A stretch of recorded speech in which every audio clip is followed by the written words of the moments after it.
अमित शहाने त्यांना विचारलं की 100हून जास्त वेळा तुमच्या नंबरवरून तुम्ही महिला IAS अधिकाऱ्याला फोन केलात, 100 वेळा फोन करावे एखाद्या महिलेला, असं काय तुमच्याकडे काम, तुमचं काय काम अडलं होतं?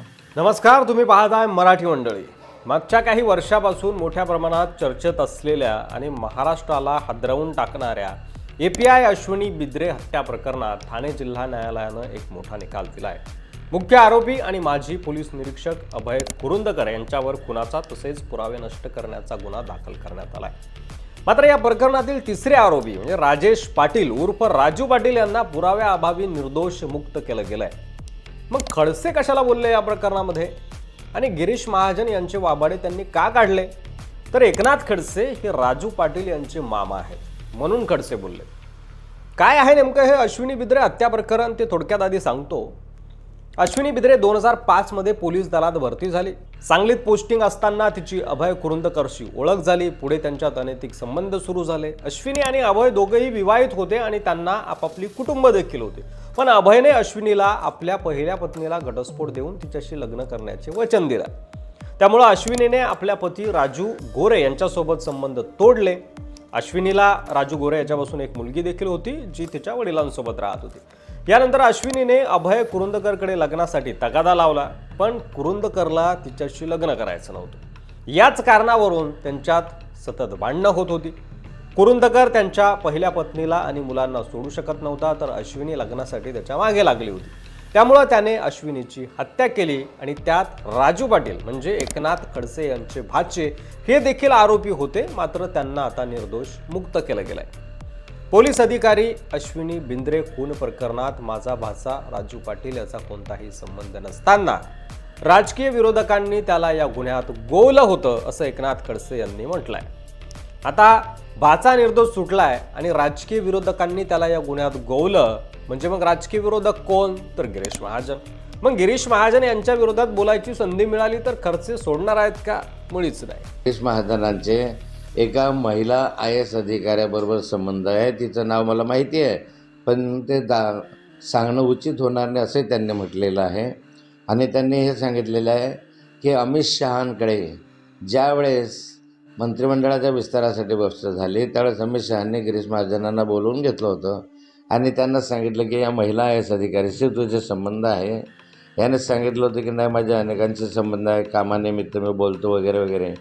तरी त्यांनी अमित शहांनी त्यांना सांगितलं की तुझे कॉल डिटेल रिपोर्ट आमच्याकडे आहे आणि रात्री 1 वाजेनंतर दिवसभरातून 100 वेळा तुझे कॉल तिथे झालेले आहेत आणि त्यामुळे आता तू काही सांग पण तुझं CDR खरा बोलतो, रोज बोलायचं काय कारण आहे?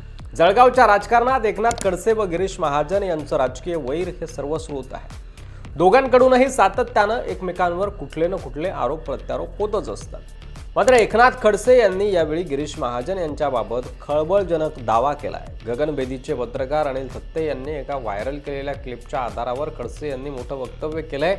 गिरीश महाजन यांचे एका महिला IAS अधिकाऱ्यासोबत संबंध असल्याचा दावा करण्यात आलाय. केंद्रीय गृहमंत्री अमित शहा यांनाही याबाबतची कल्पना असून आपण त्यांना याबाबत भेटून विचारणा करणार असल्याचं एकनाथ खडसे यांनी म्हटलंय.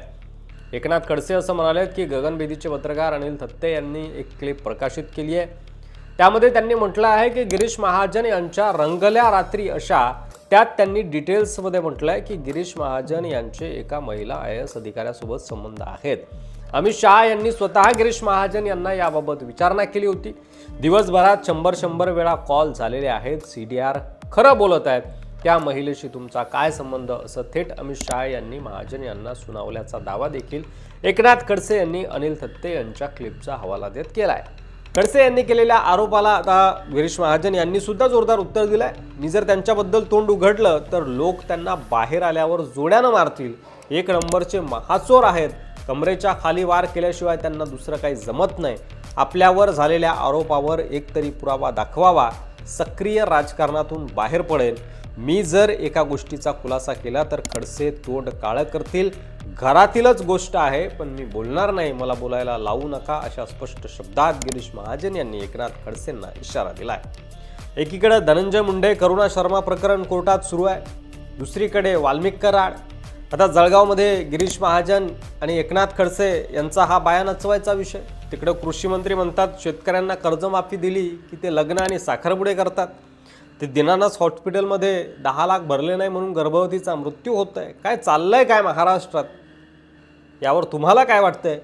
तुमचं मत कमेंट बॉक्समध्ये लिहायला विसरू नका. व्हिडिओ जर आवडला असेल तर जास्तीत जास्त शेअर करा आणि आपल्या मराठी मंडळी या चॅनलवर नवीन असाल, अद्याप सबस्क्राईब केलं नसेल तर सबस्क्राईब करायला देखील विसरू नका. धन्यवाद.